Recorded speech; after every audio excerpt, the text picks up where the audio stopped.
À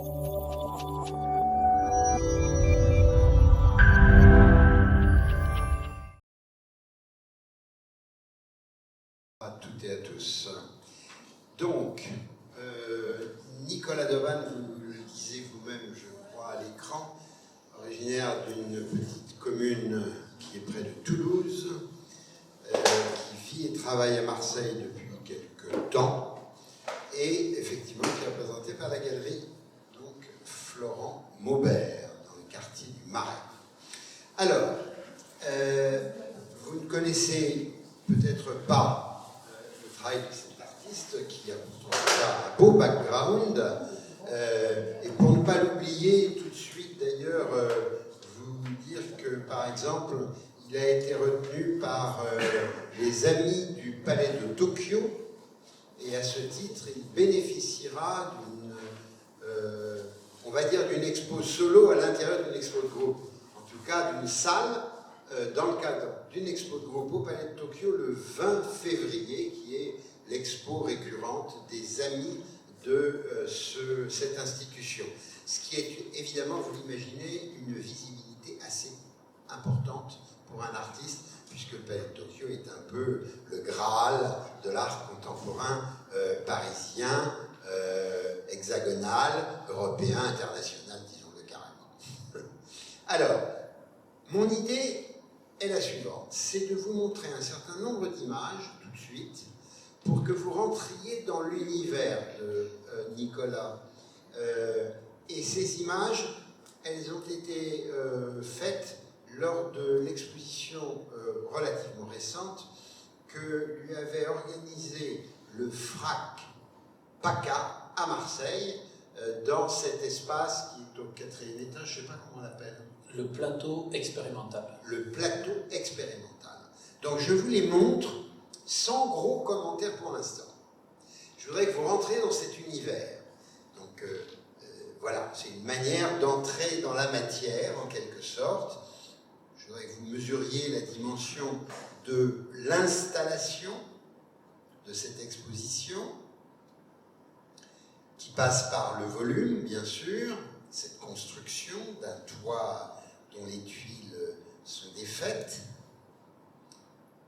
des œuvres dont on va retrouver, sinon les mêmes, du moins des images qui évidemment font partie de l'inventaire, enfin de réflexion, je dirais, du travail de Nicolas.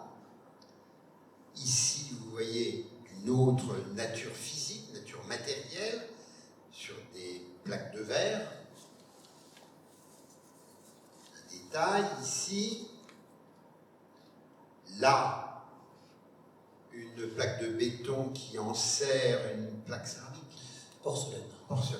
Porcelaine avec un texte, mais délibérément pour l'instant on ne parle de rien, c'est un peu volontaire de ma part.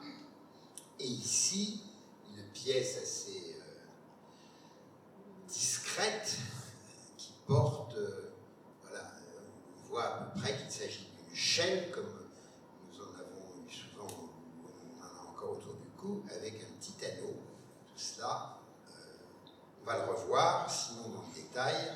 Alors, si je vous montre l'image suivante, vous allez assez rapidement maintenant peut-être prendre la mesure de ce dont il s'agit. Et d'ailleurs, peut-être, Nicolas, je vais te demander directement de me dire cette image, que représente-t-elle? Sur cette image, on voit un groupe de jeunes détenus de la prison de Nancy, prison appelée Charles III, qui correspond à ce quartier qui aujourd'hui est totalement reconstruit, où la prison de Nancy n'existe plus. D'ailleurs, le livre qui remet un petit peu comme ça toutes ces photographies à l'ordre du jour est apparu au moment où la prison est détruite. Et en fait, cette révolte qui se passe le 15 janvier 1972 est une révolte très importante parce que notamment elle participe à la décision de Jean-Paul Sartre et Michel Foucault de s'intéresser à la question de la présence des prisons dans notre société. Et notamment, j'en profite avec cette photographie-là, de rappeler très rapidement que donc, Foucault et Jean-Paul Sartre s'intéressent à ce qui se passe présentement. Ils participent notamment à la médiatisation de l'événement. Il faut rappeler que quelques mois plus tôt, un mois plus tôt, en décembre, c'est donc à Toul où il y a lieu une première révolte des suites des refus du don des cadeaux de Noël, des paquets de Noël aux prisonniers. En fait, il faut savoir que dans les années 70, les paquets de Noël, c'est surtout de la nourriture qui est apportée donc par les familles dans les prisons. Première révolte à Toul, seconde révolte qui suit donc à Nancy, c'est vraiment à 30 km d'écart. Et si j'ai bien retenu, il faut en ajouter une autre qui est encore en amont, mais qui n'est pas sur notre territoire. C'est ça, qui est aux États-Unis, dans la prison d'Attica. C'est là où va se rendre ensuite Foucault, découvrir, il a cette phrase qui paraît dans un de ses ouvrages dans lequel il y a un recueil de textes, où il dit « J'ai la sensation de rencontrer Disneyland ». Parce que les tours Mirador de la prison d'Attica ont un toit qui monte en pointe, comme ça, une espèce de dessin assez fantasmagorique presque. Et donc il y va en 1972, 1975, on a la sortie de Surveiller et punir.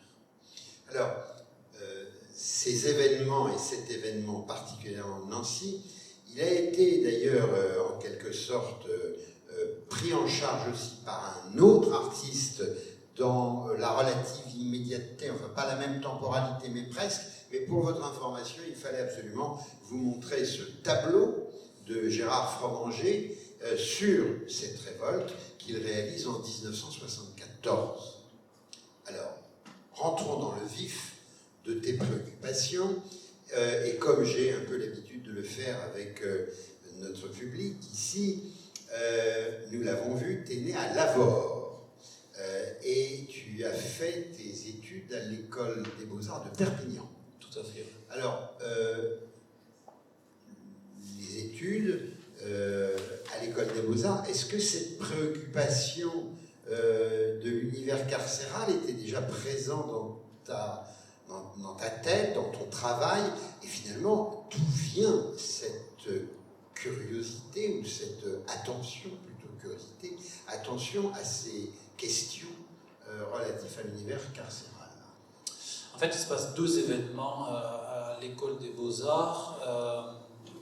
Bon, déjà, j'ai eu une certaine difficulté à rentrer aux Beaux-Arts parce que j'avais postulé à Nîmes, Montpellier, Toulouse, où j'ai essuyé des refus dans les trois écoles. Perpignan, ça a pu fonctionner. Et je me souviens, en mars, qui suit donc ma rentrée scolaire, le maire annonce la fermeture de l'école des Beaux-Arts. Donc, voilà, moi je suis en première année et je découvre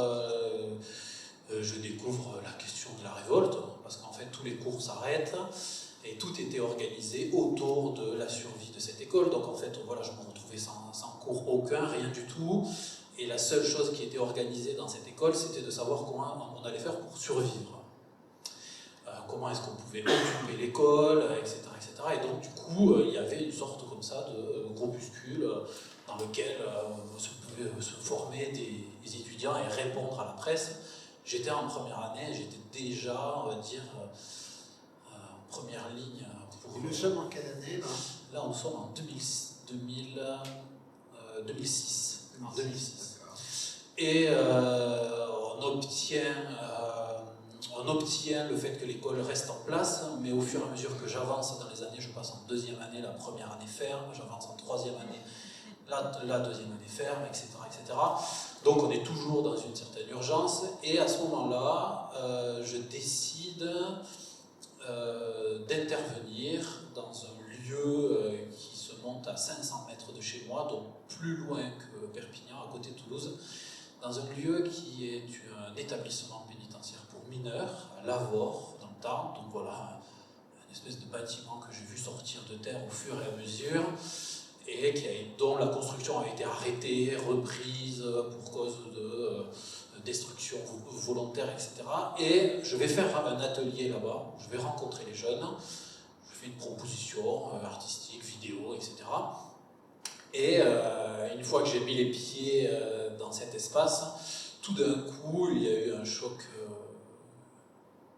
quasiment esthétique et aussi intellectuel.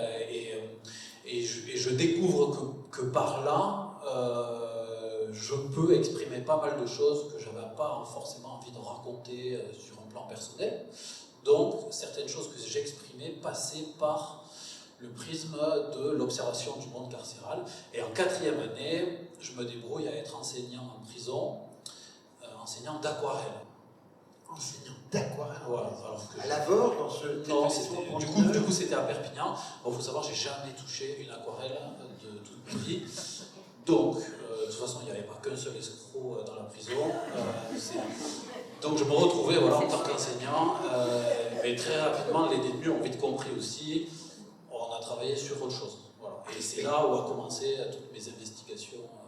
Donc, finalement, tu nous dis là très clairement que cet univers-là, en quelque sorte, répondait à quelque chose dans la relation à l'autre qui te nourrissait, qui te satisfaisait, ou que tu découvrais te satisfaire, te nourrir. Dans la relation à l'autre, et puis aussi dans ce qui se passe aussi pour beaucoup d'étudiants aux Beaux-Arts, dans une relation avec soi-même aussi. Parce que souvent, voilà ce qui se passe quand on va aux Beaux-Arts, on est dans une introspection personnelle, on se pose beaucoup de questions, on se rend compte que beaucoup d'artistes mettent aussi sur la table des choses qui les constituent. Tu veux dire que les étudiants des Beaux-Arts sont des détenus dans une institution publique qui s'appelle l'école des Beaux-Arts? Avec un bracelet. Avec un bracelet.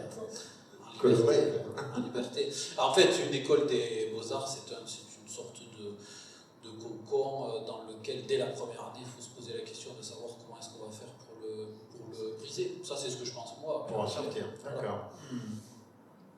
Alors, le temps, en quelque sorte, se passe, bien sûr, et au cours de tes lectures, tu es particulièrement intéressé par un auteur qui s'appelle Bentham. Qui est donc ce Bentham? Bentham est un philosophe utilitariste, donc du 18e, et pourquoi je m'intéresse à lui? Parce que tout simplement quand je commence à un peu plus pousser, on va dire, les recherches et les lectures sur l'espace de la prison en tant que tel, ensuite évidemment vient l'architecture de la prison, et inévitablement je tombe sur des personnes qui ont réfléchi à cet espace tel que la prison, et comment est-ce qu'il pouvait être organisé pour penser la circulation des détenus, pour penser un petit peu l'économie aussi du nombre de surveillants. Bentham, en fait, lui, fait une proposition, que vous avez donc sous forme de dessin, qu'il faut savoir, bien qu'on ait des bâtiments aujourd'hui qui ressemblent à ça, n'a jamais été appliqué à 100%. Voilà, jamais. Ni même aujourd'hui. Voilà, d'ailleurs, on s'en approche parfois, vraiment, on est très très très proche de ce qu'il propose, simplement un surveillant au centre qui peut contempler à 360 degrés autour de lui des détenus dans les cellules qui sont réduits à l'état de, on va dire, simplement d'ombre, parce que lorsqu'il regarde un détenu, il a une fenêtre qui apparaît juste derrière, donc il y a une source lumineuse qui arrive, et uniquement ce que peut vérifier le surveillant qui est au centre, c'est la présence de cette ombre qui atteste de la présence du détenu dans sa cellule. C'est intéressant cette histoire d'ombre par rapport à d'autres images qui arriveront plus tard. On est complètement dans une architecture, si elle est pénitentiaire, qui est quand même très familière de Nicolas Ledoux et de toute cette génération de la fin du XVIIIe. Exactement, et puis vous savez, c'est aussi des architectures que l'on retrouve aujourd'hui dans nos hôpitaux. Je ne sais pas si vous prenez souvent les soins intensifs, on a un poste d'infirmier central et toutes les chambres qui sont distribuées autour.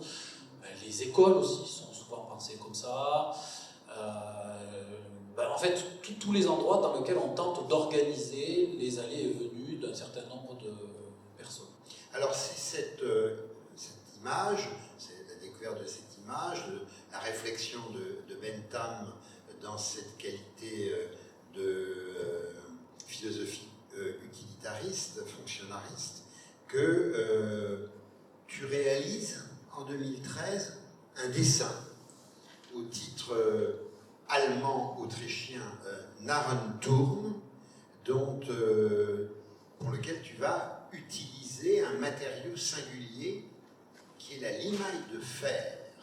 Donc là, il faut que tu nous expliques, parce que la limaille de fer va devenir en quelque sorte ta marque de travail, va devenir on va dire ton fusain, on va dire ton pastel, en tout cas ton médium de prédilection. Ce qui est quand même pour le moins surprenant. En fait, avant de dessiner des prisons, ou ici c'est un ancien asile psychiatrique, je rencontre ce matériau de la limaille de fer sur un accident de montage d'exposition où, vous savez, derrière le placo qui habille nos musées, centres d'art, etc., des fois on utilise des vis de bonne qualité avec une tête de vis aimantée, qui est très pratique parce que ça tient à la perceuse, etc. Et en fait, ensuite, on repeint par-dessus, on met de l'enduit, ce qui fait que la tête de vis disparaît. Et dans le centre d'art en question dans lequel moi je travaillais, je faisais de la régie, je découpe un morceau de métal, ce qu'il ne faut surtout pas faire quand les murs sont blancs, tout ça, bref. Et je m'aperçois qu'en retournant vers le mur, qui était très blanc, repeint, il y avait des petites taches rondes qui, en fait, m'approchant, je m'apercevais que c'était de la poussière de métal qui était retenue à l'endroit même où j'avais placé les vis. Donc, des éclats. Voilà, c'est ça, des petits morceaux. De la pièce métallique découpée. Exactement. Donc, retenant ça, je commence à faire des tests de dessin, des choses parfaitement informes, etc. Et puis, rapidement, je me mets à réfléchir, qu'est-ce que je vais dessiner avec ça ? On ne peut pas dessiner, pour moi c'était très signifiant, donc je ne pouvais pas dessiner n'importe quoi avec ça.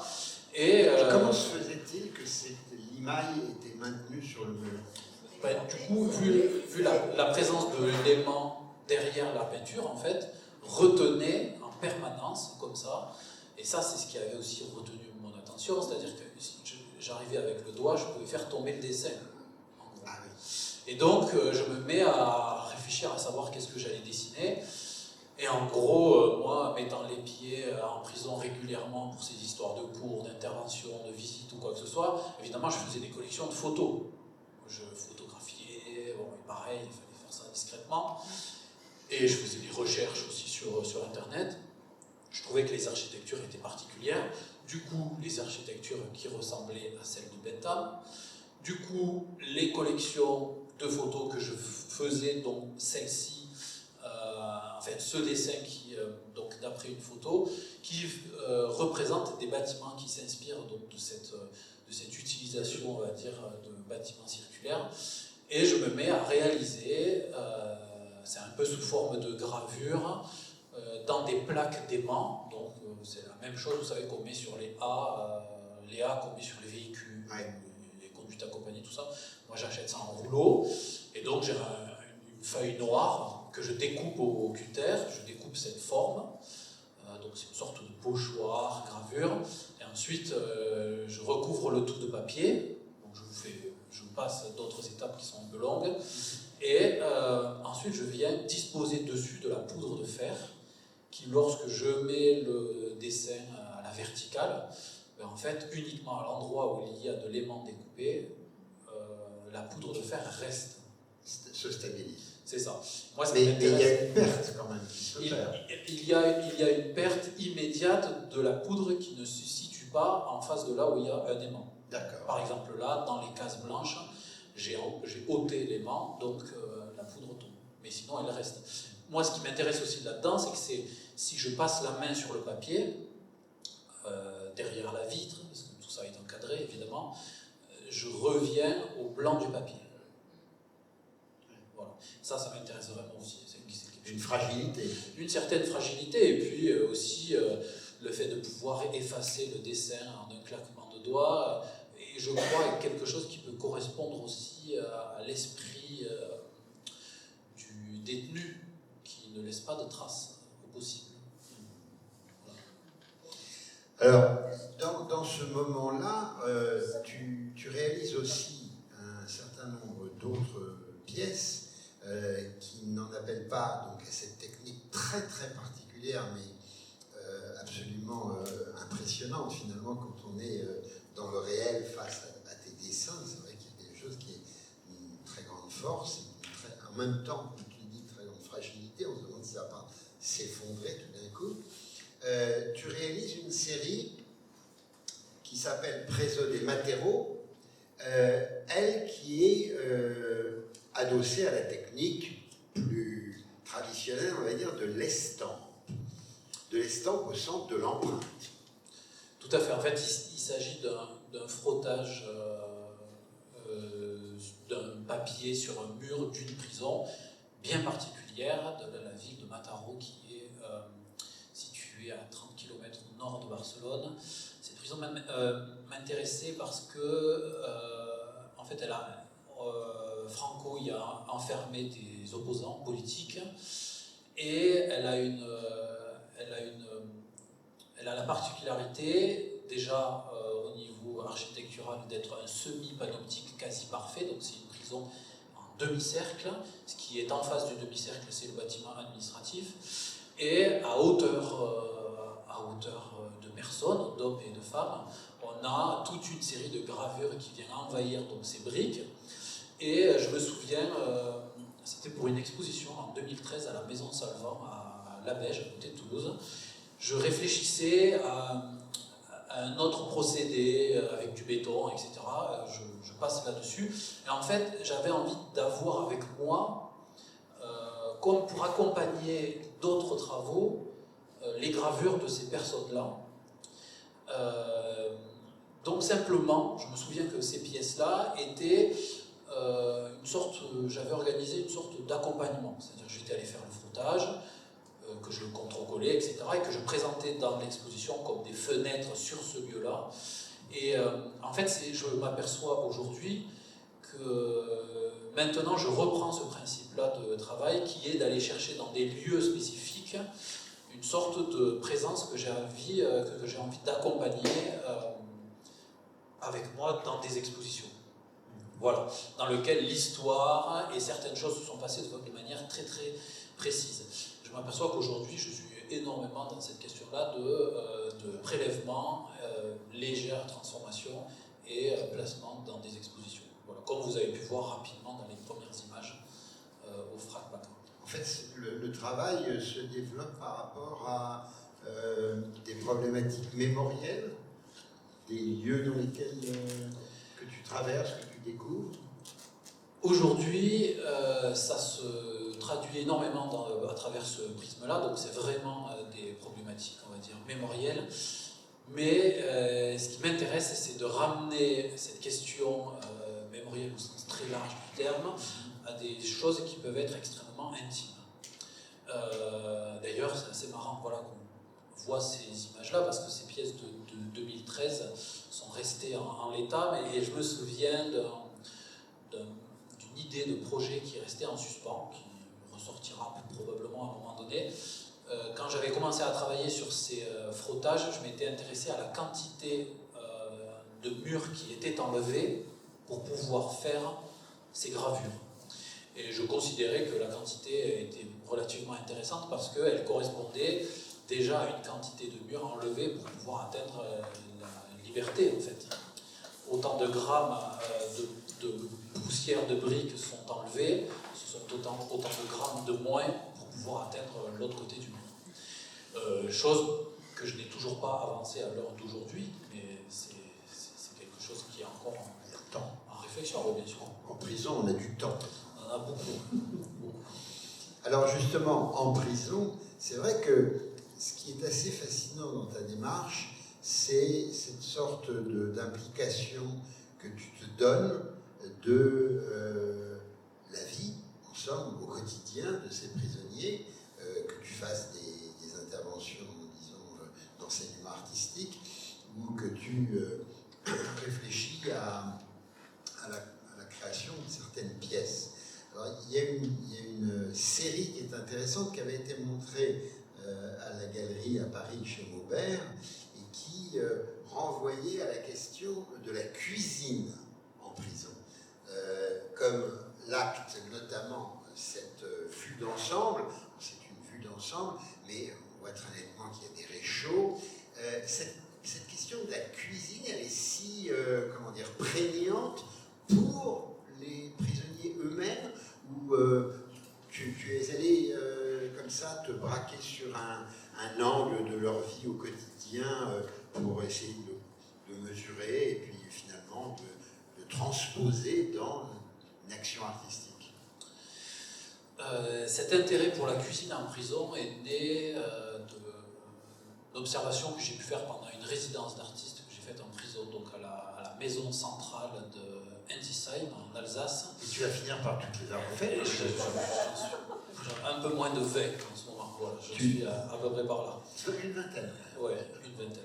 Et alors et en fait, ce qui est assez intéressant, c'est bon, voilà, je passais un mois là-bas, je rentrais le matin, je sortais le soir. C'est facile toute la journée d'obtenir toutes ces possibilités.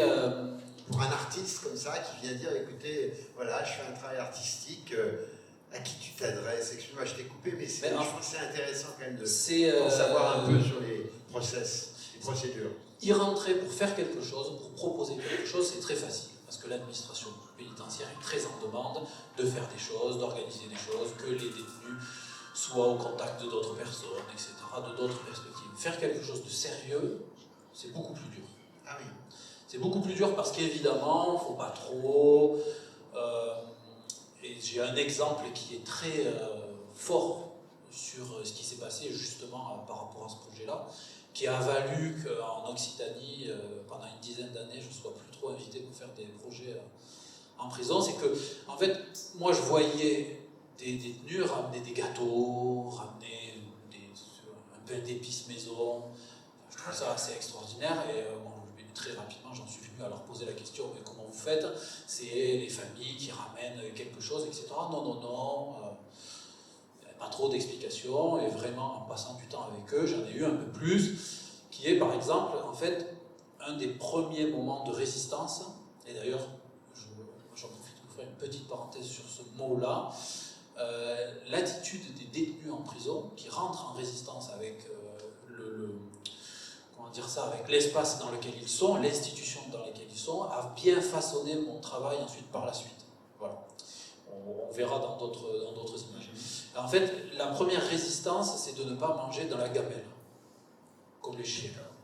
Parce que c'est une gamelle. Comme les chiens. C'est le nom que l'on donne à l'assiette dans laquelle on mange, et cette fameuse distribution de nourriture qui se fait comme à l'hôpital, en fait. Hein, voilà, avec des sachets de plastique qui sont ouverts. Et j'ai découvert des façons de faire qui étaient vraiment puissantes et très, très, très intéressantes, comme notamment, lorsque tu reçois du poisson en sauce, ils le lavent. Avec le poisson, ils font autre chose. Ou alors, quand ils commandent, par exemple, ils commandent des sachets de pommes de terre sous forme de flocons. On connaît tous cette chose-là. Et en fait, eux, à l'intérieur, ils arrivent à mettre de l'eau, ils massent un peu de cette chose, ils lui donnent une forme vaguement de pommes de terre, la laissent au frigo pendant quelques temps, et ensuite ils l'ouvrent et ils ont une forme de pommes de terre qu'ils peuvent trancher. Ou alors ils commandent un coco vert en boîte, William Saurin, je sais pas quoi, et dans lequel, dedans, ils viennent séparer tous les aliments. Les olives d'un côté, le lapin de l'autre, etc., etc. Et avec tout ça, ils se créent une nouvelle banque de nourriture. Et les olives, ils les utilisent avec autre chose, etc., etc. Et ça, en fait... Ils recomposent. Ils recomposent. En fait, ils décomposent ce qu'on leur apporte et le recomposent. Et ce qui est assez intéressant, c'est qu'en fait, la nourriture qui leur est apportée, c'est la chose nouvelle qui leur tombe sous les yeux tous les jours, quasiment la seule, parce que le surveillant, c'est le même, parce que le co-détenu, c'est le même, etc., etc. La télé, c'est le même, qu'on soit bien d'accord. Les infos, c'est les mêmes. Voilà, c'est radical. Et en tout cas, cette nourriture, eux, c'est leur seul espace de liberté possible et dans lequel ils peuvent se projeter et imaginer autre chose. Et donc, du coup, j'ai fait tout un projet qui s'appelle Cosa Mangiare, plus ou moins qu'est-ce qu'on mange, qu'est-ce qu'on mange, mais le qu'est-ce qu'on, c'est une question plus large, qui s'appelle Cosa Mangiare, dans lequel plusieurs projets sont nés de là, donc notamment la fabrication d'alcool en prison et d'autres choses, et aussi, j'ai toujours du mal à parler de ce truc-là, mais en fait, comme je projette de faire un second volet de ce projet, que j'ai laissé un peu de côté, parce que voilà, j'avais besoin un peu aussi de me mettre à l'écart, il y a une recette qui m'a été donnée par un détenu, que j'ai pas pu mettre dans le livret de recettes, parce que j'ai publié un livret de recettes. La recette était extrêmement délicate, d'ailleurs rien que le fait de vous la dire, pour moi c'est pas toujours simple, mais c'est quelque chose que je dois prendre en compte, je sais pas trop comment. Voilà. Ce détenu m'a expliqué avec le plus grand sérieux, donc il faut le prendre en compte quand même ça. Ce sont des gens qui passent notamment dans une maison centrale 20 ans en prison, 30 ans. Il m'a expliqué comment il pouvait imiter la texture du vagin avec une cuisson extrêmement précise des coquillettes à mettre dans un gant de toilette.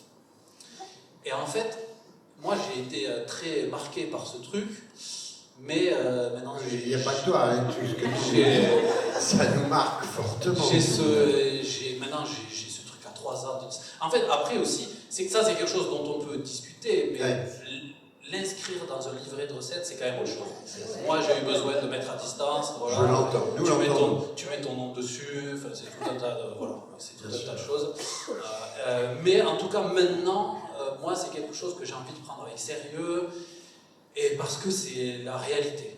Moi je peux pas que raconter qu'on fait des... Mais justement, à t'entendre nous parler de ce que nous ne connaissions pas, enfin en tout cas, pas pour moi et je pense pour la plupart, et sans doute tout le monde, on se demande, mais tu le racontes comme si tu as été toi-même en prison, ce qui n'est pas le cas, que je sache. Donc c'est que tout cela, il te le confie, tu l'observes, mais j'arrive pas à comprendre, moi je n'arrive pas à saisir à quel moment, dans quel contexte, tu peux avoir glané toutes ces informations. Tu manges pas avec dans la cellule, je pense pas que tu aies mangé peut-être, je sais pas, à table avec eux. Non, en fait, ce qui est assez... il y a toujours un moment qui se passe quand je passe du temps avec des détenus pour travailler. Et où est-ce que ça se passe quand tu dis que tu passes du temps avec eux? C'est dans les salles de travail. Bibliothèque, salle de conférence, ce genre d'espace qui est donné pour pouvoir organiser autre chose. Oui, d'accord. Et il y a toujours un moment un peu singulier, surtout quand je passe du temps, avec beaucoup de temps. Genre vraiment un mois, je suis pas là pour 3 jours, après je m'en vais, voilà. Il y a toujours un moment où il y en a certains qui me disent mais pourquoi tu viens ici, c'est nul, on s'en fout, c'est moche, toi en tant qu'artiste tu dois aller voir des paysages, voilà, la beauté du monde et la retranscrire. Et en fait, moi je leur dis simplement, moi ce qui m'intéresse chez vous déjà c'est une certaine forme de réalité aussi, c'est une réalité qui est mise un peu sous cloche comme ça. Et la question suivante qui tout de suite embrayait, souvent par une personne dans tout le groupe, c'est de toute façon, toi, tu n'as rien à y faire là, tu n'as jamais été enfermé, tu n'y connais rien, tu sais pas, etc. Et c'est là où moi, tout d'un coup, soit je gagne la confiance des détenus, soit je la perds définitivement pour certains. Moi, je leur dis en gros, voilà, moi j'ai mes problèmes personnels, j'estime que certains de mes problèmes personnels de l'ordre de la question de la santé est à la hauteur de leurs problèmes à eux, de l'ordre de l'enfermement. Et je leur explique que être enfermé entre 4 murs, c'est un peu la même chose que quand on n'est pas marié à la bonne personne, on n'est pas né dans la bonne famille, on n'est pas dans le bon corps, parce qu'on a le corps qui ne nous correspond pas, que ce soit la maladie, la question de l'esthétique même, ou je ne sais pas quoi. Et en tout cas, moi, je leur explique mon point de vue à moi, leur disant travailler avec vous, c'est travailler sur quelque chose qui m'est très personnel sans pour autant le citer. Parce que ça joue en modèle d'une situation qui t'est personnelle, mais évidemment transposé Oui, parce que à un autre contexte, à un autre... Parce qu'on se reconnaît, on se reconnaît. Et pour les plus ouverts, ils peuvent accepter. Moi, je me souviens d'une intervenante qui était avec moi, qui m'accompagnait, qui tout d'un coup dit, voilà, mon père est un con, et qu'elle le dit d'une façon tellement forte que certaines détenues en face l'ont pris comme le père, c'était les 4 murs. Donc, tout d'un coup, elle avait légitimité à être là. Parce qu'on discutait des choses qui nous contraignent, des choses qui nous empêchent. Et donc, en fait, quand je me retrouve à travailler en prison, et que ce stade-là passe, on est dans un moment qui est assez intéressant, parce que du coup, il nous lâche aussi certaines choses. Quand ce monsieur m'exprime comment sexuellement, il a la seule possibilité de s'exprimer, ouais, je l'écoute, quoi. Voilà. Mais c'est toujours très délicat pour moi. Moi, ce que je montre de mon travail, c'est quasiment que 30% de ce que j'ai pu voir. Et avec le temps et avec la maturité, je vais en montrer plus. Mais moi, j'ai besoin de temps, ça c'est certain. Alors, dans cette rubrique du Cosa Mangiare, il y avait une deuxième image qui est un radiateur, comme on peut le repérer, avec des morceaux de pain. J'ai imaginé, sans en avoir jamais demandé exactement, que le pain était rassis, qu'on le trempe et qu'on le fait réchauffer, parce que moi j'ai déjà fait ça, je crois, enfin, sans être en prison. En fait, là c'est le sens inverse. C'est le sens inverse. Ils le font sécher pour que le matin ça puisse craquer comme si on l'avait mis dans le... Voilà, là pour le coup, ce geste-là c'est ça. Un détenu met son pain dans le radiateur pour qu'il puisse être croustillant comme à la maison. C'est toujours un niveau qui est important. Bon, tu es artiste, tu vis de ton art, moi je l'espère et je crois savoir que ça commence. Faire des œuvres comme celle-ci, c'est quand même des œuvres qui ne sont pas faciles à commercialiser. Non. Clairement, non. Et puis même d'ailleurs, je me souviens, la communication de mon prix des Amis du Palais Tokyo a été faite sur cette image. Les réseaux sociaux, c'est violent, c'est vraiment. Ils se demandaient pourquoi un artiste pouvait avoir le prix. Je me souviens vraiment, c'était cette image. Et évidemment, tout peut se poser comme question sur est-ce que c'est de l'art, je ne sais pas quoi. Oui, ça c'est parce que l'œuvre isolée de son contexte, évidemment, prend un autre sens. Je voulais donc mettre en exergue notamment une installation de 2 éléments, hein, c'est bien cela. Je ne sais plus où est-ce que c'était. C'était au château de Servières à Marseille. Au château de Servières à Marseille. Donc un mur sur lequel il y avait une inscription. Nichts zu sagen. Nichts zu sagen, rien à vous dire, rien à dire. Rien à dire. Qui est la formule de Klaus Barbie à la fin de son procès. Et en écho, si c'est pas le bon mot, tu me corriges, hein, ouais. En écho, donc, la façade de la prison Saint-Joseph où le fameux Klaus Barbie était incarcéré. Tout à fait. Tout à fait. Cette façade est toujours visible d'ailleurs à Lyon, où maintenant c'est une faculté catholique. Alors, je voulais juste savoir que tu me dises, le mur, là, il est fait de quel matériau? En fait, j'ai recouvert le mur d'aimant, donc en rouleau. Là, il faisait 3,70 m par 3,70 m, dans lequel je suis venu juste enlever au cutter cette phrase, et j'ai balancé sur le mur et travaillé avec un très gros pinceau, un balai, un nuage de poussière. Voilà. Donc il y a du métal donc retenu contre le mur. Et en fait, le spectateur était pris entre le dessin de la façade, qui est quasiment mon premier dessin. Qui était en face. Qui était en face. Et cette phrase de Klaus Barbie qui annonce une fin de non-recevoir et de ne rien comprendre à ce qui est dit. Alors, dès lors que l'on parle de prison et quand on en parle dans le monde de l'art, il y a évidemment un nom qui vient immédiatement à l'esprit, c'est celui de Piranèse. Et tu n'as pas échappé à t'intéresser à Piranèse. tout à fait. dans une série que tu développes encore, je crois. Oui. Tu me parlais à table, Ouais. oui, à midi, je crois que c'est ça. Tu m'as parlé d'un projet que tu avais, tu vas l'évoquer si tu veux. Je voudrais juste d'abord montrer les deux images d'exposition, donc sur cette série des spectateurs de Piranèse commentés en 2015 et poursuivis. Donc ici, je ne sais pas où c'est par C'est au contre. château de Jeau. C'est au château de Jeau. Du côté de Perpignan. Du côté de Perpignan. Le Jaja de Jeau, comme dit Ben, puisque c'est un lieu qui est dans un espace viticole. Ici, pour certains d'entre nous, l'espace de Saint-Restitut, donc l'exposition qui était cet été, hein, c'est bien ça, Ouais. où cette série était présentée. Donc, parle-nous un peu de cette série. Pourquoi tu es allé, bon, évidemment, il y a une sorte d'évidence à vouloir s'intéresser aux prisons de Piranèse, mais cette évidence, elle aurait pu ne pas se trouver, compte tenu que c'est une image du passé, on n'est pas dans une image prospective. En fait, cette série de dessins est apparue après. Elle est apparue pour deux raisons. C'est-à-dire que déjà plastiquement, je sortais de ces grands dessins muraux et j'avais envie de revenir à quelque chose de plus petit, que je pouvais domestiquer plus facilement. Je n'avais pas d'atelier à ce moment-là. Donc on est sur des formats qui font 100 par 75 par 100. Et si je revenais aussi à du dessin, il fallait que ça soit quelque chose de beaucoup plus travaillé. J'avais envie aussi d'être dans une espèce de dessin plus, comment dire, avec énormément de détails.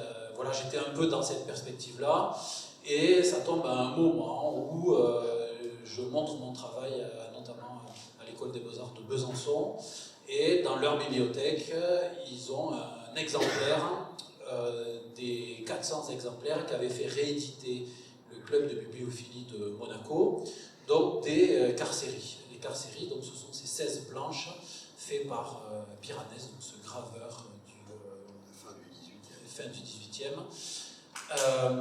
Et en fait, ce qui est assez intéressant dans ces gravures-là, qui donc sont travaillées dans le temps, il y a quasiment 15 ans qui se passent entre le premier état et le deuxième état, où à travers certaines lectures, je comprends que Piranèse ajoute des spectateurs, des tout petits personnages situés dans des gravures. En fait, ce qu'il faut savoir, c'est qu'une gravure, ça fait à peu près 65-50, c'est un format raisin, et les personnages sont vraiment extrêmement minimes. Moi, là, ce que vous voyez là, c'est une dimension à peu près d'une carte bleue, carte vitale, qui est agrandie, et donc je retravaille ça donc avec la poudre de fer, et je viens resituer des personnages, enfin un personnage à l'intérieur. Les personnages que Piranèse place, ce sont ses détracteurs de l'époque, c'est-à-dire qu'il répond à des critiques très fortes qui étaient sur sa façon de mal dessiner l'architecture, parce qu'il y avait des connexions totalement improbables, etc. Et ces personnages étaient placés en hauteur et contemplaient ce qui se passait en contrebas. Et en fait, moi, c'était un moment aussi où je mettais à distance ma présence dans les prisons. Et par contre, j'avais un souvenir comme ça très très prégnant de ma présence à moi dans les prisons. Et en fait, cette série sont des autoportraits. C'est-à-dire que je viens me resituer moi-même parmi les spectateurs. Et en fait, ce qui est assez intéressant, c'est que Marguerite Yourcenar le dit, et d'ailleurs je confonds toujours avec le texte de Victor Hugo, je pense que c'est plutôt Victor Hugo, qui parle du cerveau noir de Piranèse.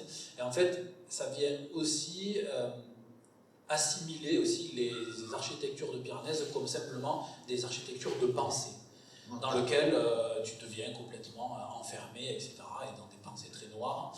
Et moi, ça me correspondait très bien à ce moment-là de pouvoir faire des autoportraits en me situant dans des architectures impossibles. Et un peu sous forme de...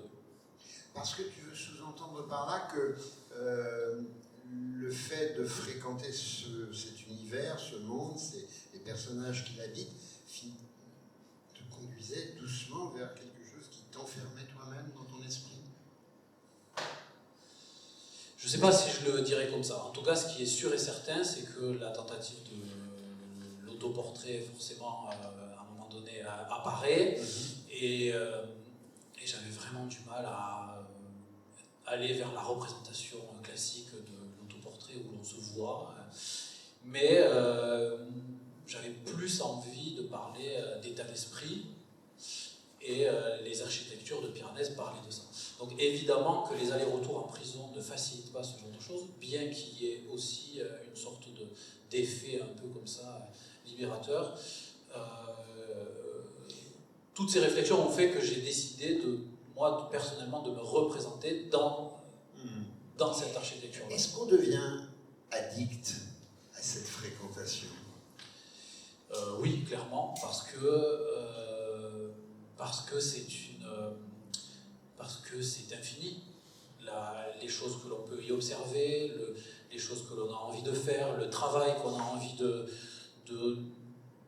pouvoir donner à voir, etc., etc. Il y a quelque chose de cet ordre-là. Pour moi, c'est vraiment c'est intarissable.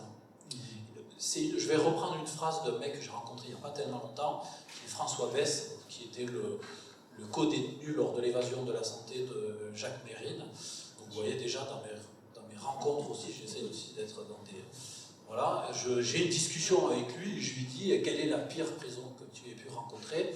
Il me dit laquelle des 77 000. Et en fait, je sais que 77 000, c'est le nombre de détenus qu'il y a aujourd'hui en France. Il y a autant de prisons, terribles soient-elles, que de détenus. Et donc, oui, c'est intarissable. J'ai 77 000 prisons à visiter. Mais qu'est-ce que la fréquentation de ces lieux t'enseigne-t-il sur le monde extérieur à ces lieux? C'est un peu le monde des adultes qui est extrêmement sérieux, qui est reproduit dans un univers clos, qui reproduit les relations à l'état de l'école primaire. C'est très étrange, mais on a des adultes qui conversent comme des enfants entre eux, qui ont des relations avec leur maître comme des enfants. Donc on a une relation un peu comme ça, extrapolée. Mais par rapport au monde extérieur, on a toujours le doute dans le monde extérieur qui est comme ça une sorte de jeu de théâtre et de représentation, qui sommes-nous finalement face aux autres, etc. En prison, ça c'est très clair. Il n'y a pas de doute sur le fait que c'est un jeu. Moi, je pense que j'ai dû cumuler 6 mois en prison, si je dois additionner. Ouais. Je pense que j'ai jamais eu une conversation honnête avec un détenu. Ah oui, d'accord. Alors, on retrouve le Nichtzusagen dans une composition qui s'est enrichie dans cet ensemble donc, que tu appelles déclaration et qui porte 2 autres énoncés. Quels sont-ils? Vos questions n'appellent aucune sorte de réponse. Ça, c'est Maurice Papon qui, lorsqu'il se fait attraper pour des questions d'ordre financier, des impôts, tout ça, en fait, répond, lorsqu'on lui pose des questions pour d'autres chefs d'accusation, parisiennes et bordelaises, sans rentrer dans les détails, en fait, c'est ce qu'il répond. Et l'autre, c'est il se partage plus ou moins mes idées. Ça, c'est Paul Touvier. Paul Touvier, qui était chef de la milice à Lyon, au même moment que Klaus Barbie, chef de la Gestapo.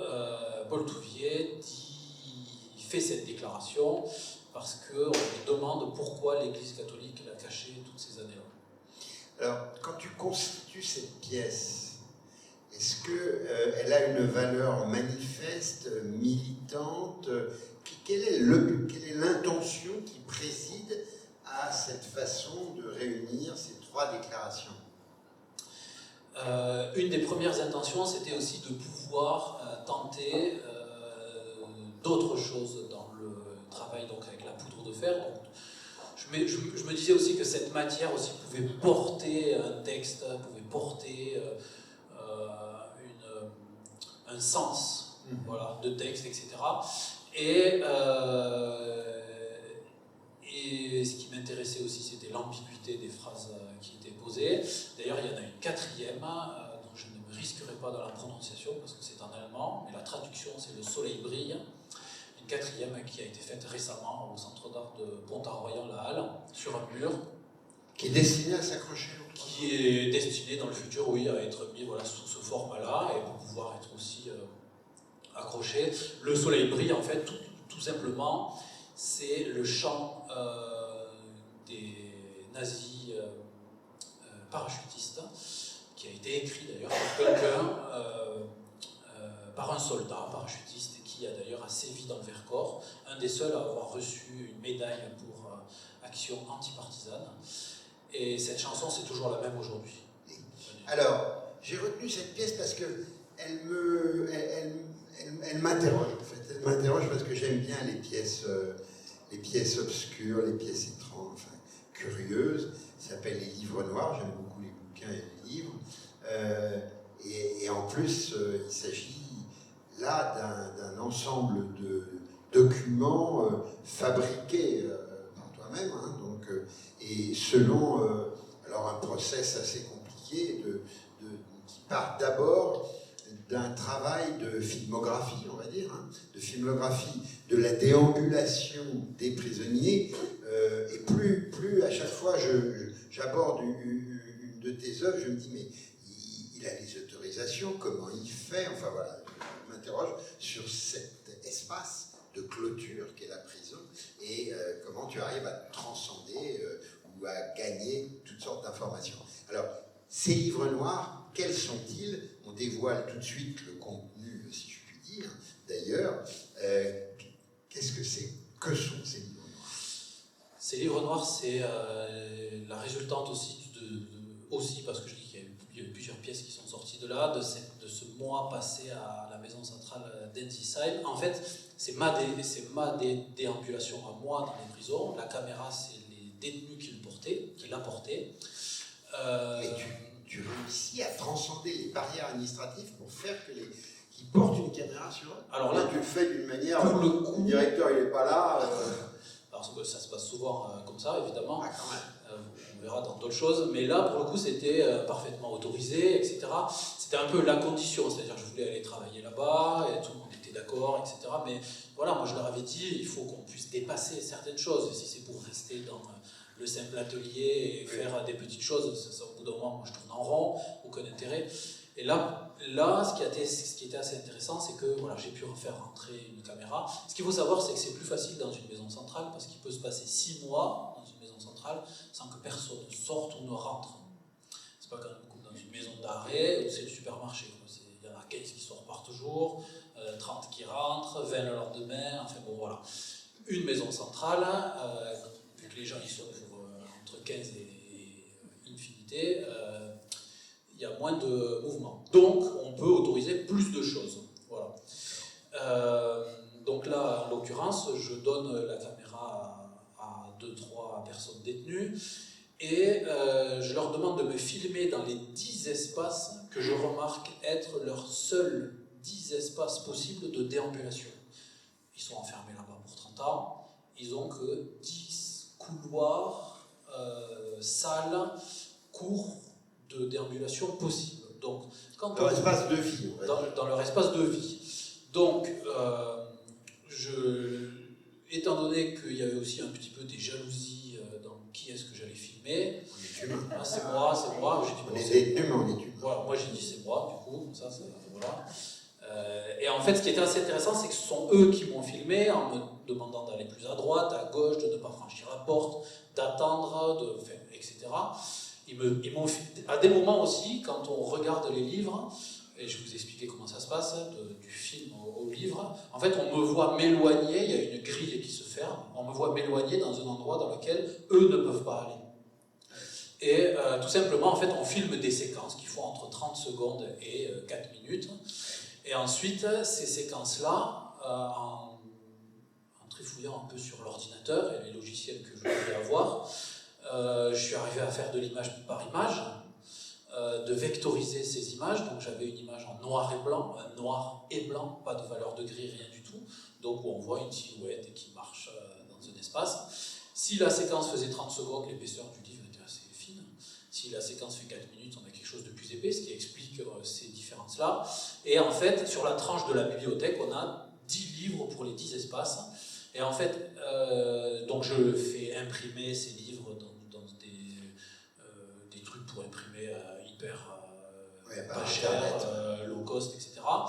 Et ensuite, comme une fois qu'on reçoit ça, moi je pensais à en rester là, on a donc ce truc en noir et blanc, il y avait quelque chose qui manquait un peu. Et en fait, il y a un détenu qui lève la main et qui dit ouais, ben en fait.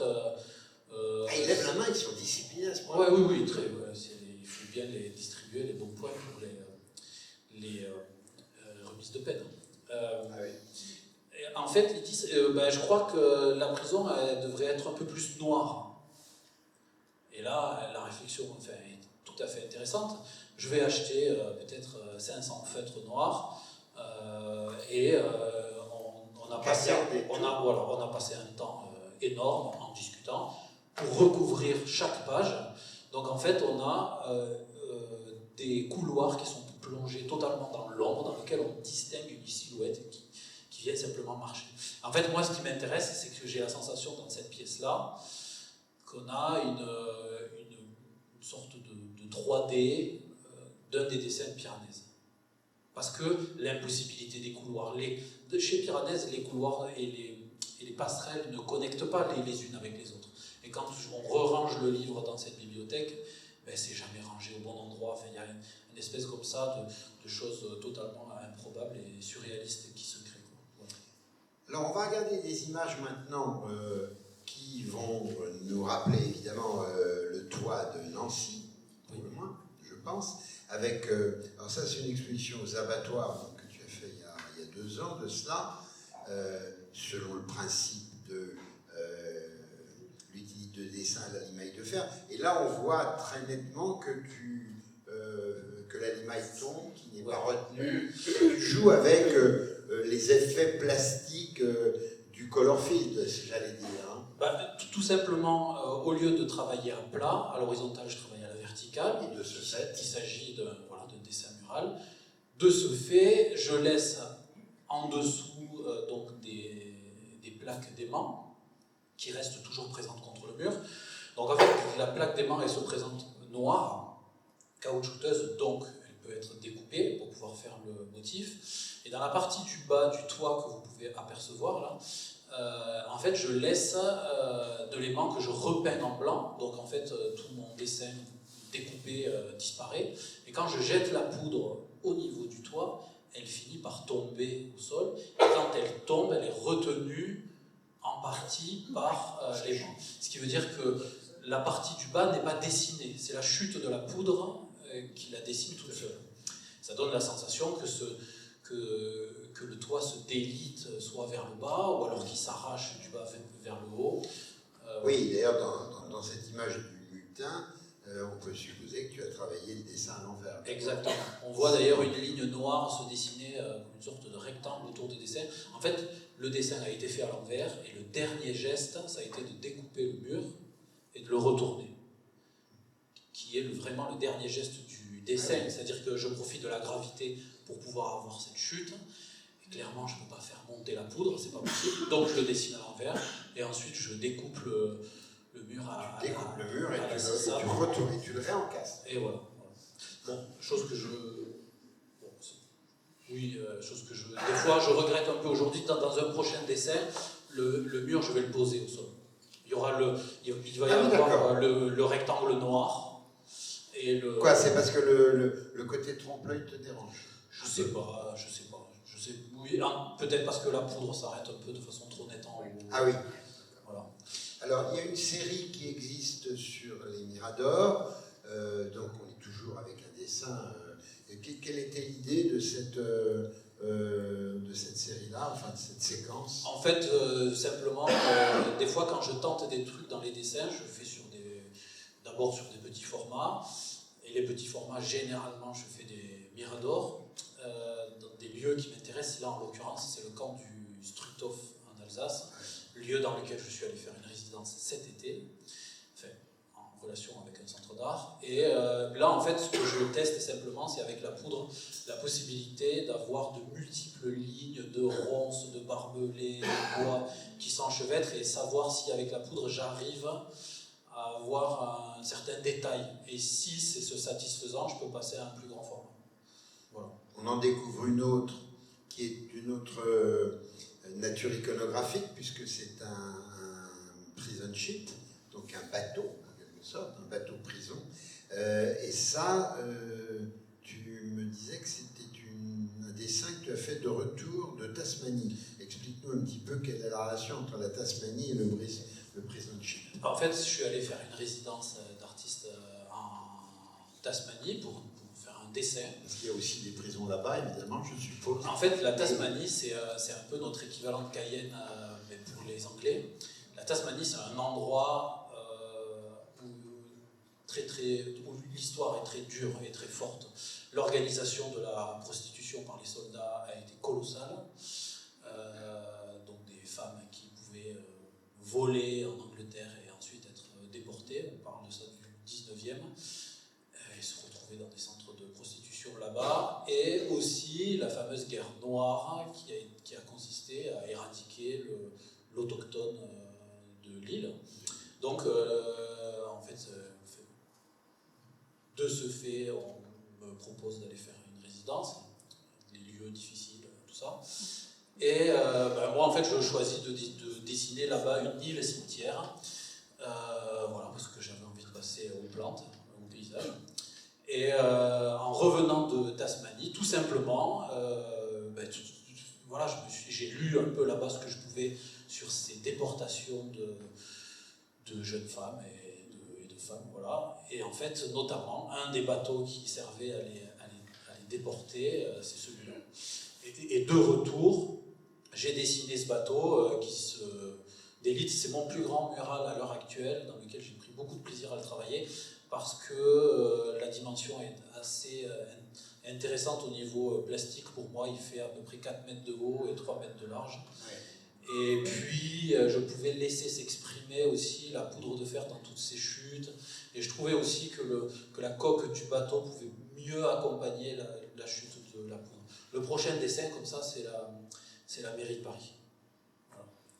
Voilà. Ouais. Pourquoi flotte-toi avec ta juteur, c'est pour ça Non, parce que je reprends une image de la commune. Ouais, c'est ce que voilà. je pensais. Et puis l'actualité. D'accord. Alors, on a une série là qui est d'une autre nature matérielle, intitulée L'île aux morts, en fait. Oui, c'est ça. Je ne sais pas si c'est directement une allusion au magnifique tableau du voisin suisse Arnold Böcklin. Alors, on va regarder ça de plus près, parce que, quelle est la technique là? Alors, d'abord, on est avec du paysage. Oui, on est avec du paysage. Qu'est-ce qui se passe? C'est Poussin maintenant, après Piranesi?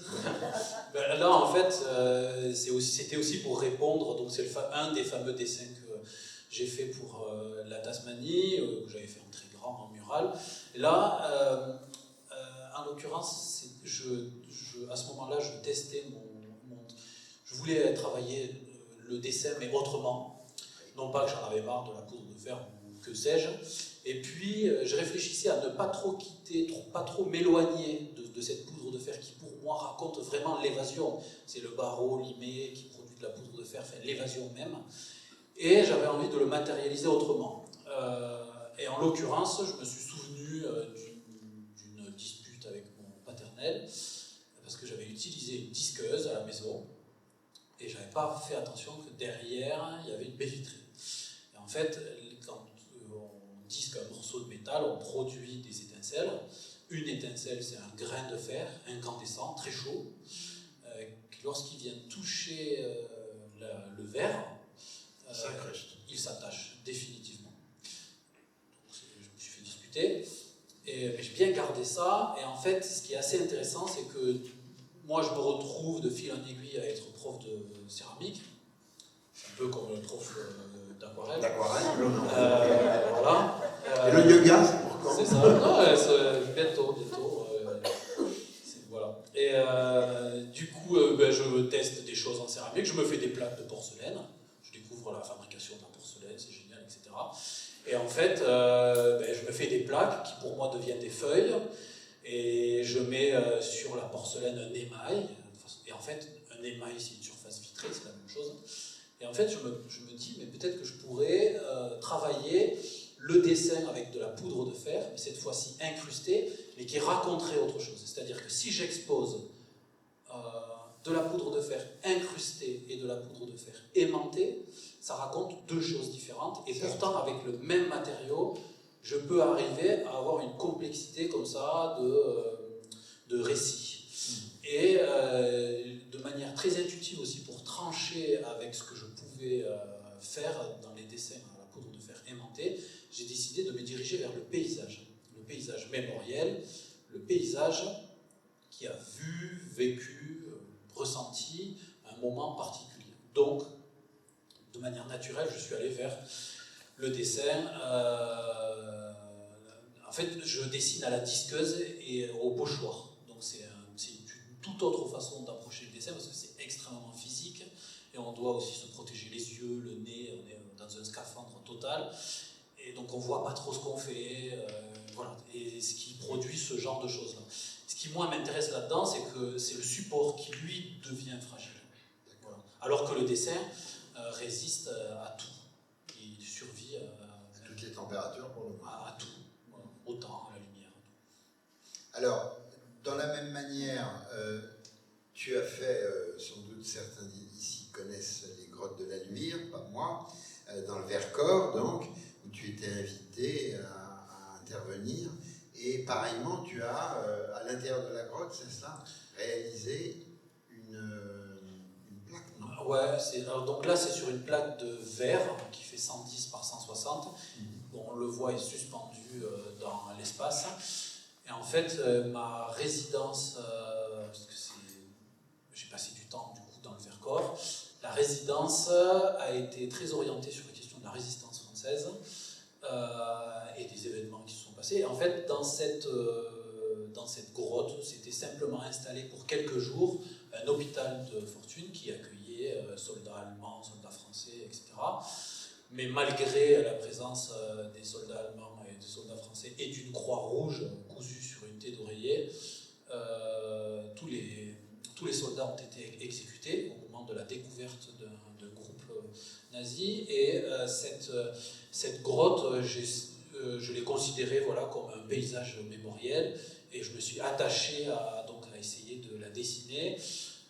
Et j'ai de suite testé sur un plus grand format, donc voilà, 110 par 160, pour pouvoir éprouver un peu comment, plastiquement, je pouvais travailler avec une disqueuse. Voilà.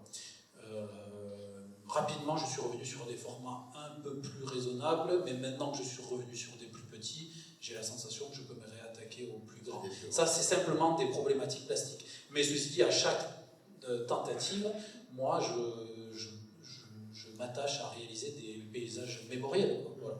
Oui, beaucoup dans cette mémoire. D'ailleurs, on est passé en quelque sorte, de la prison à la résistance, mais avec toutes les histoires aussi d'emprisonnement de l'époque.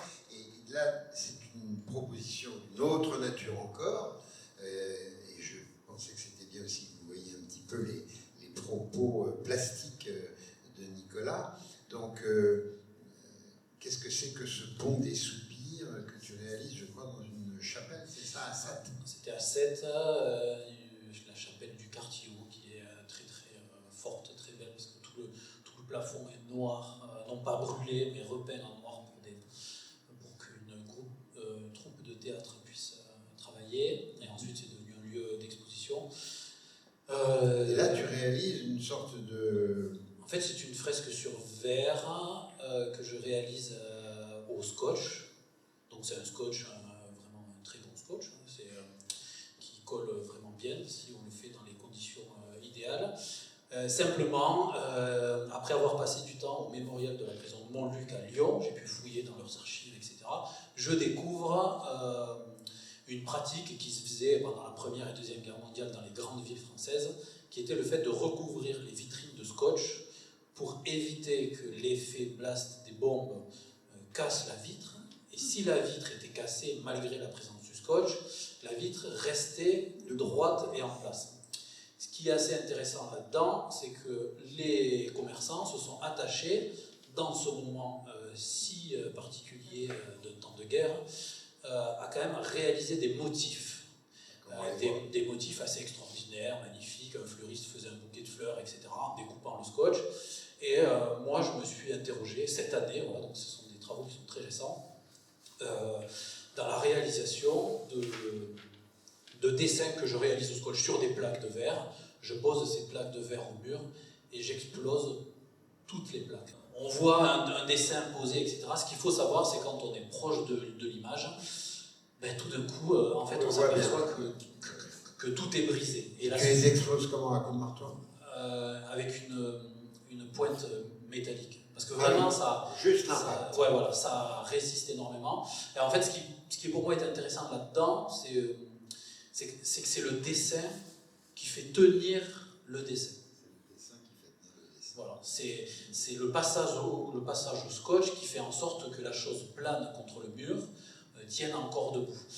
Et en l'occurrence, au fur et à mesure de l'expo, des fois, il y a un morceau de verre qui tombe, etc. On est vraiment dans quelque chose qui est excessivement fragile et c'est du bâti aussi qui s'écroule lentement. On est peut-être dans le même langage que la poudre de fer.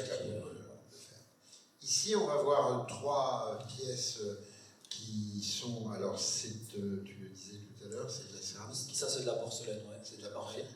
C'est de la porcelaine. Alors là, c'est le début du. Question préparatoire, question préalable, question définitive. Ouais. De quoi s'agit-il là? De torture. C'est comme ça qu'on appelait la torture au Moyen-Âge. C'était des questions. Bien sûr. On passe aux questions. Donc, après avoir passé du temps donc, à la prison de Montluc à Lyon, je tombe sur des textes, et des textes très forts, assez hallucinants. Je pose la question aux historiens avec lesquels je bossais, et ils me racontent que ces textes n'ont jamais été publiés parce qu'ils sont durs, parce que ce qu'ils racontent, est-ce que ça mérite d'être publié ou non. Et en l'occurrence, moi je leur ai fait une proposition plastique, et c'est là où ça m'intéresse aussi, une résidence d'artiste qui répond à une problématique d'historien, par exemple. Voilà, j'ai fait des résidences d'artistes en entreprise, et ça pouvait répondre à d'autres choses, et là ça pouvait répondre à des historiens qui... D'accord. Et que la pièce elle-même propose une réponse à la diffusion de quelque chose que eux pensent ne pas pouvoir diffuser. Alors cette pièce... fragmentairement. En fait, tout le truc est là, c'est que souvent, ce que font des gens qui détestent notre groupe de gens, comme les nazis le faisaient avec des monuments aux morts avec des noms juifs dessus, ils cassaient les plaques mémorielles, et l'esthétique, ce sont des noms qui sont brisés, qui sont coupés, donc un texte qui ne peut pas être compris dans sa totalité. Et en fait, moi, j'ai simplement décidé de retourner ce principe-là en proposant de reproduire, donc pareil avec la poudre de fer incrustée sur de la porcelaine, les textes qui portaient les tortures et qui clairement ne pouvaient pas être montrés dans son entièreté. En fait, le fait de le briser pouvait créer de la distance avec le sens du texte, du paragraphe. Donc, il y avait une sorte de pudeur qui se mettait en place. Et donc, ça m'intéressait de retourner le geste que pouvait faire l'oppresseur en voulant humilier une fois de plus un certain nombre de personnes. Et là, pour le coup, ça pouvait servir à la personne. Et là, ce qui est intéressant, c'est que pour la première fois, le mémorial de la prison de Montluc, on donnait accès à ces textes-là.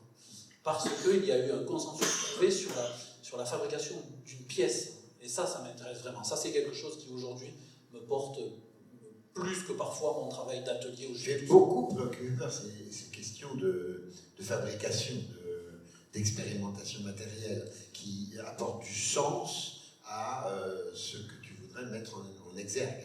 Oui, à ce que ça soit signifiant, à ce que le matériau soit signifiant. Il y a un rapport très fort entre le fond et la forme. Exactement, et surtout que le fond soit aussi discuté avec d'autres personnes. Avec d'autres personnes qui ne sont pas forcément du milieu. D'accord. Et nous voici à Annemasse, dans cette exposition au titre surréaliste. On y marche avec l'oreille, l'appel du terrain. Donc là, tu as donc proposé une intervention qui appelle, comme on va le voir de plus près, la brique. Et ça rejoint évidemment la première image qu'on a vue tout à l'heure, du toit et de la brique, enfin des tuiles. Donc ça, c'est un matériau qui est assez récurrent dans ton vocabulaire. C'est devenu récurrent parce qu'une résidence dans une briqueterie où j'ai été amené à travailler les deux choses qui pouvaient fabriquer la brique et la tuile. Et en fait, la brique ici, donc, qui s'appelle Ergonomie de la révolte, a été travaillée avec des ouvriers.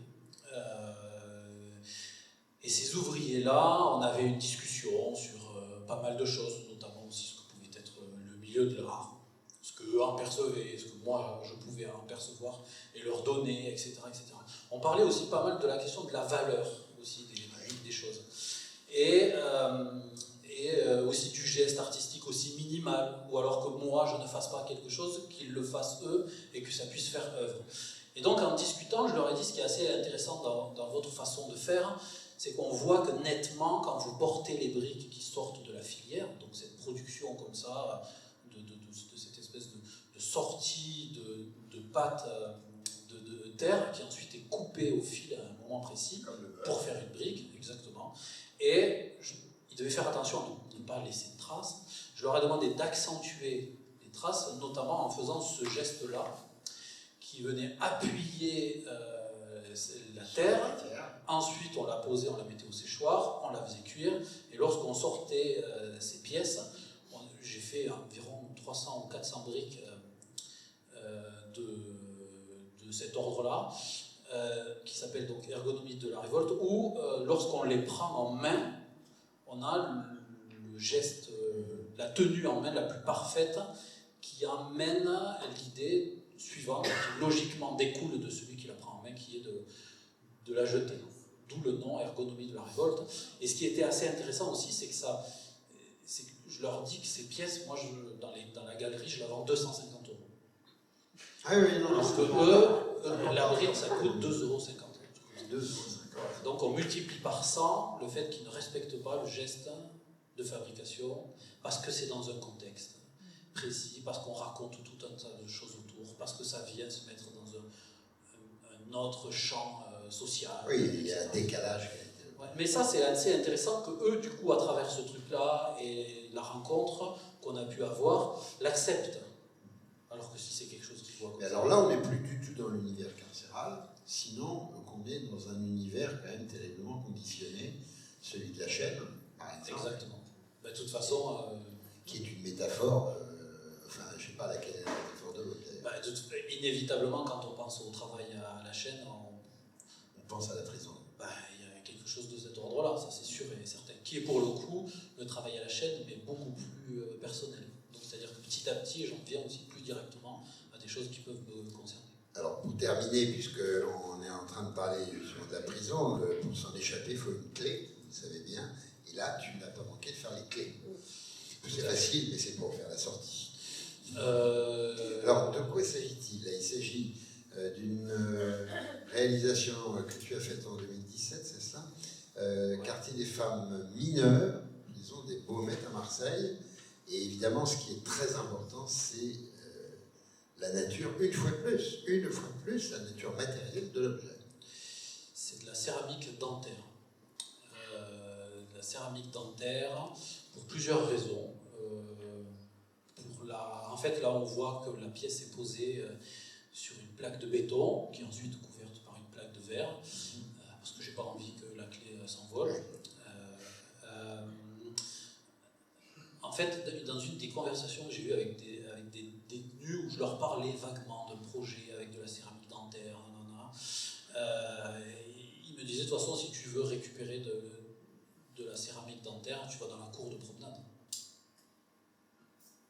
Parce que simplement, s'il y a un endroit dans lequel tu retrouves des dents en prison, c'est l'endroit où les disputes se produisent. Donc, la présence de la céramique dentaire sur du béton se fait aussi pour ce choix-là. Donc eux, à travers leurs blagues, ils ne se rendent pas compte, mais ils sculptent aussi mes façons de montrer le travail, ce genre de choses-là. Et pour une autre raison aussi toute bête, que le prothésiste dentaire, c'est mon beau-frère. Et que... On vient à la famille. Et que je le regarde travailler, c'est juste extraordinaire de la façon... Enfin, c'est un artisanat moi, que je trouve assez fabuleux, de la façon dont il sculpte les dents, etc., la question de la couleur, enfin tout un tas de choses. Et un jour, il me présente comme ça un produit, nouveau truc, je sais pas quoi, dans lequel, quand il fabrique des dents, il n'y a que de la céramique et pas de métal. Et ça, c'est hyper intéressant parce que ça répond à un truc qui est l'obligation des fabricants de couteaux en céramique, dans lequel ils sont obligés dans les manches d'ajouter une tige de métal. Sinon, parce que la céramique ne sonne pas au portique. Sinon, tu pourrais rentrer en prison, passer les portiques d'aéroport avec des couteaux. Donc, ce qui moi m'intéresse là-dedans, c'est que j'avais envie de faire quelque chose qui allait passer les portiques de... Alors, les couteaux céramiques que j'ai achetés chez Ikea, il y a du fer dedans, c'est obligatoire. Sinon, tu ne peux pas prendre l'avion. Sinon, je peux pas. Voilà. Et puis vient le jour aussi où donc j'avais tout ça en tête, la céramique dentaire, ça passe les portiques, etc. Et vient ce jour où je travaille avec les jeunes filles mineures au Baumette, à Marseille. Voilà, on travaille, on fait des tas de choses. En fait, je m'étais débrouillé à faire un atelier sans but précis. Je passais une semaine avec elles à bosser. Voilà. C'était aussi pour ne pas perdre la main sur les ateliers, pour garder toujours un contact. Et à un moment donné, la surveillante se moque un peu de ce qu'on est en train de faire, mais gentiment, parce que j'avais simplement demandé aux jeunes filles de dessiner les clés qui les enfermaient, de deux façons, d'une façon très précise, il fallait que ça soit vraiment nickel, et de l'autre, il fallait que ça soit un petit peu fantasque, extraordinaire. Donc sur les trucs fantasques, extraordinaires, elles faisaient des espèces de dragons, je sais pas quoi, c'était hyper bien. Et quand il fallait la dessiner de façon très précise et de mémoire, pour le peu qu'elles avaient pu en voir, c'était un peu n'importe quoi. Enfin, c'était vraiment n'importe quoi. Et une des surveillantes, elle dit non mais c'est pas du tout ça. Et là elle sort la clé, elle dit c'est ça. Et moi qui ai toujours du matériel, un peu du matériel, voilà, comme une pâte pour faire des moulages. Donc je fais mon petit boule, tout ça, machin, et je lui dis, ce qui serait super bien, c'est qu'en fait, vous fassiez l'empreinte dans la pâte, comme ça, on va pouvoir la dessiner tranquille, et vous n'êtes pas là, vous n'êtes pas obligé de rester avec la tête. Et donc elle fait l'empreinte, et au moment où elle fait l'empreinte, elle se rend compte de ce qu'elle fait, qui est globalement absolument interdit, c'est très grave, c'est une faute très grave. Et donc, moi je garde la pâte, un regard fait qu'on arrive à se dire, je dirais rien moi non plus, et puis je rentre chez moi, je vais voir mon beau-frère, je lui dis c'est ça qu'on va faire en céramique dentaire. Parce que s'il y a bien quelque chose aussi qui là ressemble aussi à des morceaux de phalange, à de l'os, et puis c'est de la prothèse dentaire. Donc s'il y a bien une prothèse que le détenu rêverait d'avoir, c'est peut-être la clé de sa cellule. Donc tout ça, convergent, fait que j'en suis venu à la proposition. Et en la scindant en 4 morceaux. Parce que le four est trop petit. Ah, c'est pas une question qu'elle ne soit pas, entre guillemets, la copie conforme du moulage. Alors, c'est ça, c'est qu'en fait, le four étant petit, je ne peux que la fractionner, et je décide de ne pas l'assembler pour ne pas la rendre effective. Voilà. Ce qui fait que si je la rends effective, là, par contre, je peux être attaqué pour... Ça pourrait te conduire en prison. Voilà, c'est ça, mais j'ai la clé. Voilà. Et bien c'est sur cette belle histoire de clé que l'on va se quitter.